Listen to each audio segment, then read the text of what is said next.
tatlo na ako at nakatira sa US. At may sasabihin ako na maaaring makapagpahinto sa'yo kahit sandali lang.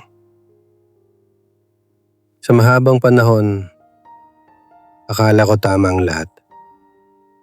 Trabaho, pera, plano para sa balang araw. Akala ko yun na ang buhay.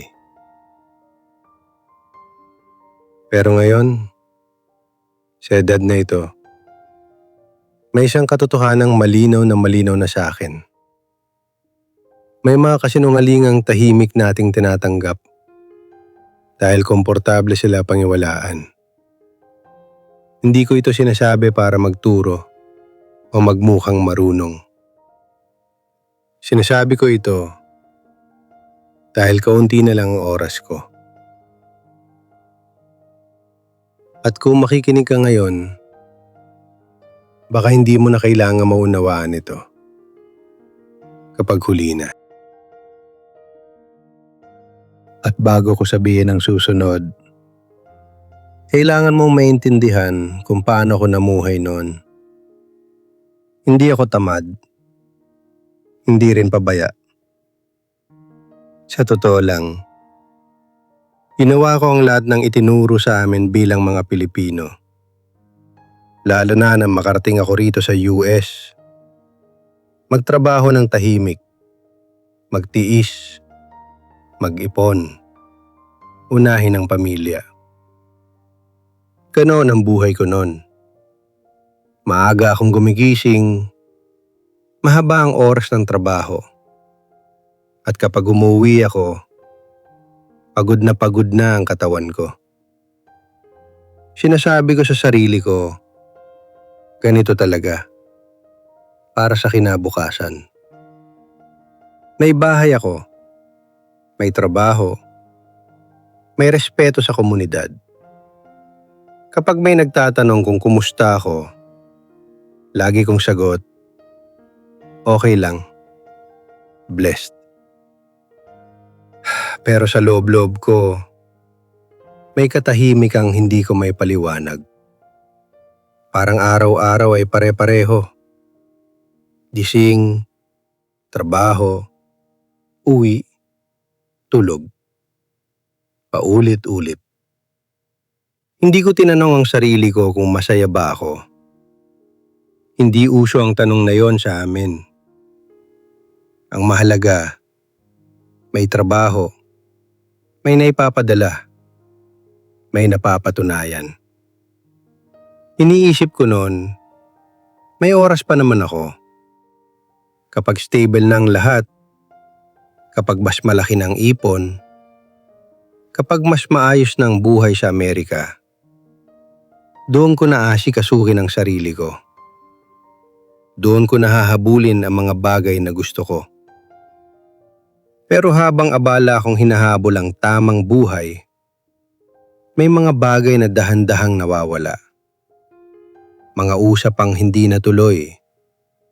Mga tawag na pinagpaliban. Mga araw na sinabi kong, bukas na. Hindi ko napansin. Unti-unti na pala akong nabubuhay sa autopilot. Ginagawa ko ang inaasahan sa akin. Pero hindi ko na tinatanong kung ito ba ang gusto ko.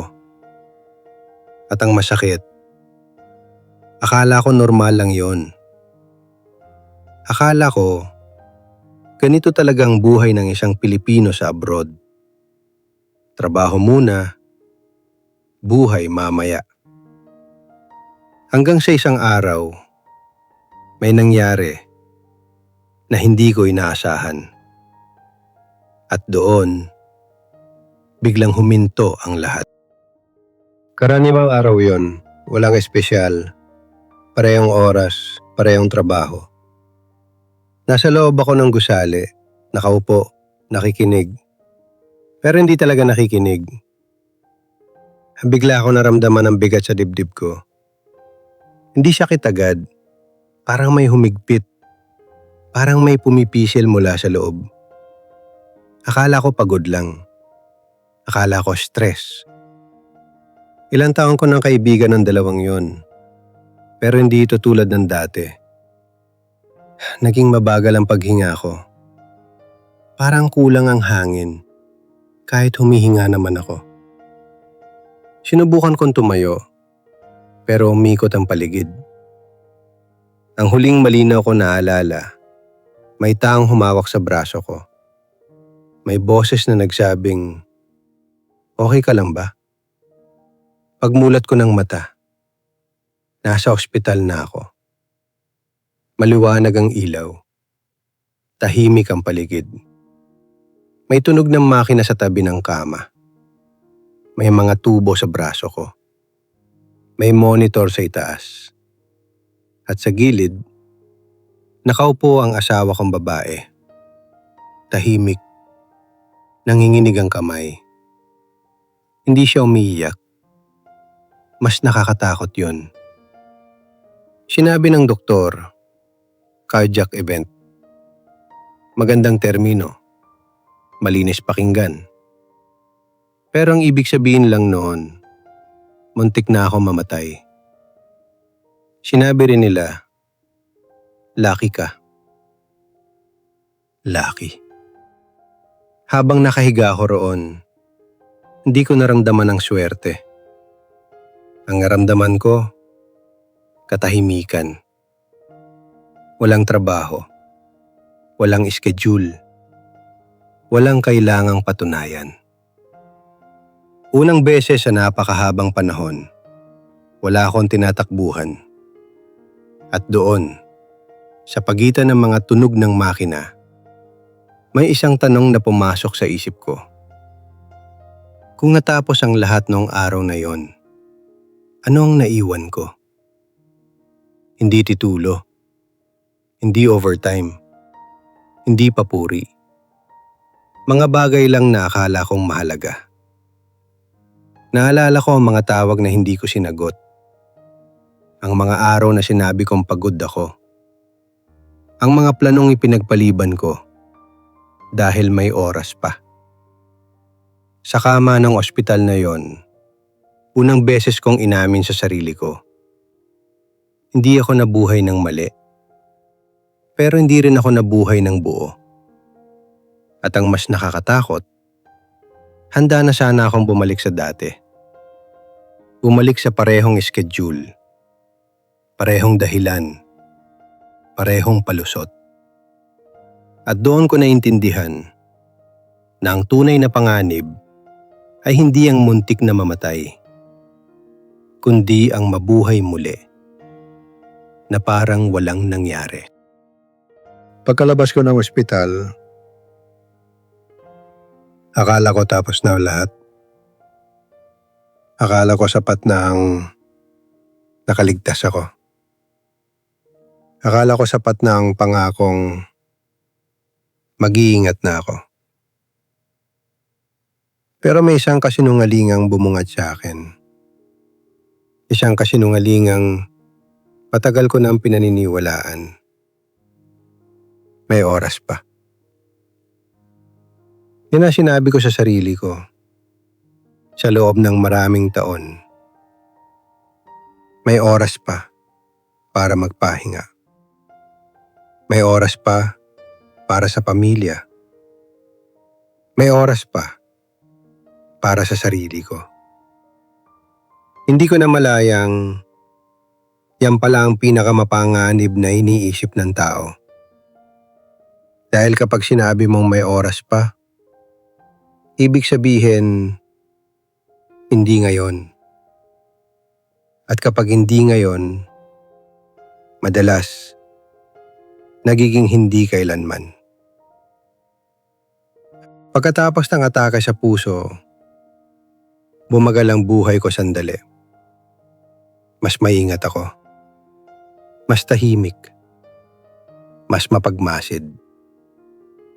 Pero napansin ko rin, habang lumilipas ang mga linggo, bumabalik ang dating boses sa ulo ko. Okay ka na. Ligtas ka na. Pwede ka nang bumalik sa dati. Konti lang. At doon ko nakita ang totoo. Hindi oras ang problema. Ang problema ay ang paniniwalang may oras pa. Sa United States, marami kaming Pilipinong ganyan mag-isip. Trabaho muna. Tiis muna. Buhay mamaya. Sinasabi namin, para ito sa pamilya. At balang araw, mag-enjoy din tayo. Pero habang hinihintay ang balang araw, may mga araw na tuluyang nawawala. May mga magulang na tumatanda. May mga anak na lumalaki. May mga sandaling hindi na mauulit. At hindi sila nawawala bigla. Nawawala sila paisa-isa. Isang tawag na hindi nasagot. Isang pagbisita na ipinagpaliban. Isang yakap na sinabi mong sa susunod. Hanggang sa mapansin mo, wala na ang susunod. Doon ko naintindihan na ang oras ay hindi umaalis ng may babala. Hindi siya kumakatok. Hindi siya nagpapaalam. Tahimik lang siyang nauubos. At kung patuloy mong sasabihin sa sarili mo na may oras pa, hindi mo mapapansin na ginagamit na pala ang oras mo sa mga bagay na hindi mahalaga. Hindi ko ito sinasabi para takutin ka. Sinasabi ko ito dahil ako ang ebidensya. Akala ko may oras pa ako. Hanggang sa isang araw, muntik na akong maubusan. At kahit nabigyan ako ng isa pang pagkakataon, alam kong hindi lahat ay nabibigyan. Kaya ngayon, kapag may gusto akong sabihin, hindi ko na ipinagpapaliban. Kapag may gusto akong gawin, tinatanong ko ang sarili ko. Kung hindi ngayon, kailan? At kapag nawala na ang kasinungalingang, may oras pa. Doon nagsisimulang lumitaw ang mga pagsisisi. Hindi sila dumarating ng sabay-sabay. Isa-isa silang bumabalik. Tahimik, pero mabigat.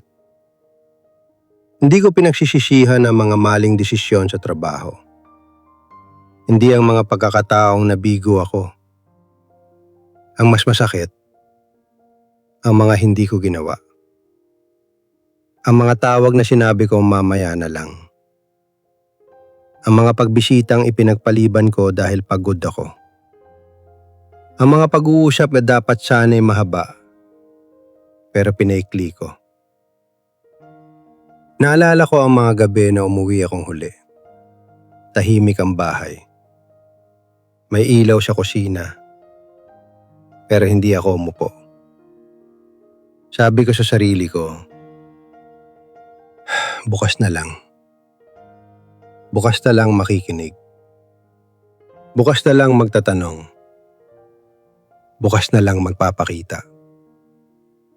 Pero ang bukas, madalas, hindi dumarating.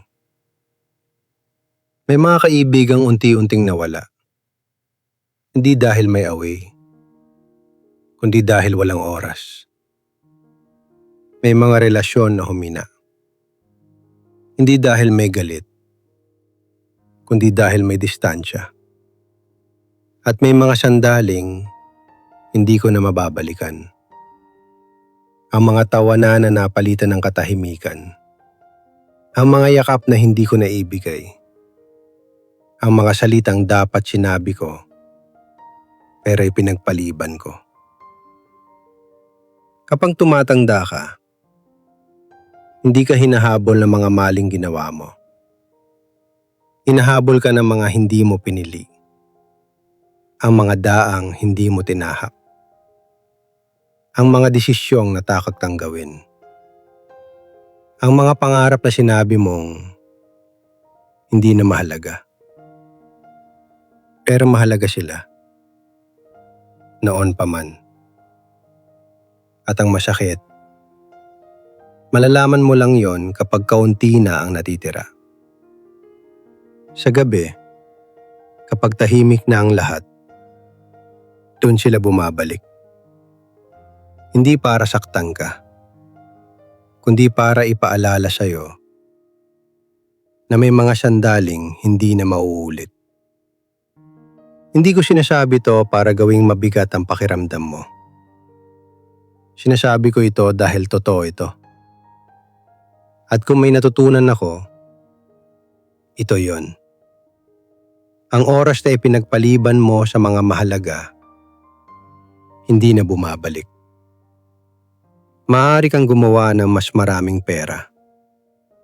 Maaari kang magtagumpay muli. Pero ang isang sandali, kapag lumipas, wala nang kapalit. At yan ang mga pagsisising hindi humihingi ng tawad. Hindi sila sumisigaw. Hindi sila nagmamadali. Naghihintay lang sila. Hanggang sa tumahimik ang buhay at marinig mo sila. At matapos mong harapin ang mga pagsisisi, may isang tanong na kusa ng sumusulpot. Kung ganoon, ano ba talaga ang mahalaga? Hindi ito bagong tanong. Narinig mo na ito noon. Narinig ko na rin. Pero ibang pakiramdam kapag kaunti na lang ang natitira. Sa mahabang panahon, akala ko alam ko ang sagot. Akala ko mahalaga ang seguridad, ang pagiging handa, ang pagkakaroon ng kontrol. Pero sa pagdaan ng mga taon, unti-unting nabubura ang mga iyon. Ang nananatili, ang mga tao. Hindi ang dami ng oras na magkasama kayo, kundi kung naroon ka ba talaga noong magkasama kayo. May mga araw na kasama ko ang pamilya ko, pero ang isip ko nasa trabaho. May mga sandaling magkatabi kami, pero magkalayo. Noon, hindi ko yan pinapansin. Ngayon, yun ang malinaw na malinaw. Ang mahalaga pala ay ang pagiging naroroon. Hindi perpekto. Hindi palaging masaya. Pero totoo. Mga pag-uusap na walang agenda. Mga katahimikang hindi kailangang punan. Mga sandaling hindi minamadali. Ang mahalaga pala ay ang oras na hindi mo sinusubok ang patunayan ang kahit ano. Hindi ka naghahabol. Hindi ka nagmamadali. Hindi ka nagtatago sa likod ng pagiging abala. Natutunan ko rin na ang mga simpleng bagay ang pinakamahirap gawin. Makinig kahit pagod ka. Magpakita kahit walang makakakita. Sabihin ng mahal kita kahit walang okasyon. Noon, akala ko sayang sa oras ang mga yon. Na yon, alam kong yun palang oras. At kung tatanungin mo ako ngayon, sa edad na ito, kung ano ang tunay na mahalaga, hindi ko sasabihin ang pera. Hindi ang titulo. Hindi ang reputasyon. Sasabihin ko, Ang mga taong mapapansin ang pagkawala mo. Ang mga taong mararamdaman ng puwang kapag wala ka. Hindi dahil sa ginawa mo, kundi dahil naroon ka. At ang masakit na katotohanan, hindi mo mabibili yon. Hindi mo maiipon. Kailangan mo itong piliin habang may panahon pa. At ngayon, bago ko tapusin ito, may isang tanong akong iiwan sa'yo. Hindi ito tanong na sasagutin mo agad. Hindi rin to para sa iba. Para sa'yo lang. Kung matatapos ang lahat bukas, hindi siya malayang hinaharap.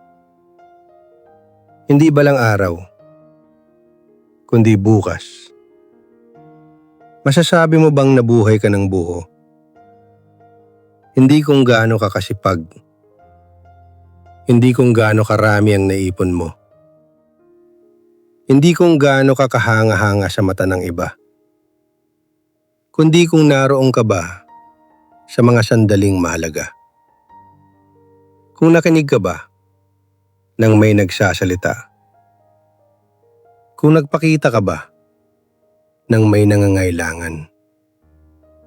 Kung sinabi mo ba ang mga salitang dapat sanay sinabi bago pa huli? Hindi kita hinuhusgahan. Hindi rin kita tinatakot. Alam ko kung gaano kahirap ang buhay. Alam ko kung gaano kabigat ang responsibilidad. Lalo na rito sa US, kung saan madaling maging abala at mahirap huminto. Pero kung may natutunan ako sa lahat ng ito, iyon ay ito. Ang oras ay hindi nawawala ng biglaan. Nauubos ito habang hindi mo napapansin. At isang araw, magigising ka na mas kaunti na ang natitira. Hindi ko alam kung gaano pa karami ang oras ko. Hindi ko rin alam kung gaano pa karami ang oras mo. Ang alam ko lang, ang araw na ito ay narito pa. At minsan, yun lang ang kailangan mong malaman. Kung may tumama sa'yo sa mga sinabi ko, hindi yun aksidente. Marami pa akong hindi nasabi. Marami pang karanasang dala ng mahabang buhay. Mga pagkakamaling sanay na unawaan ko noon. Mga aral na dumating ng huli. Kung ayaw mong matutunan ng mga ito sa parehong paraan, mag-subscribe ka. Kung may isang tao kang kilala na kailangan makarinig nito, ibahagi mo ang video. At kung may sandaling napaisip ka, mag-iwan ka ng komento. May oras pa tayo. Ngayon.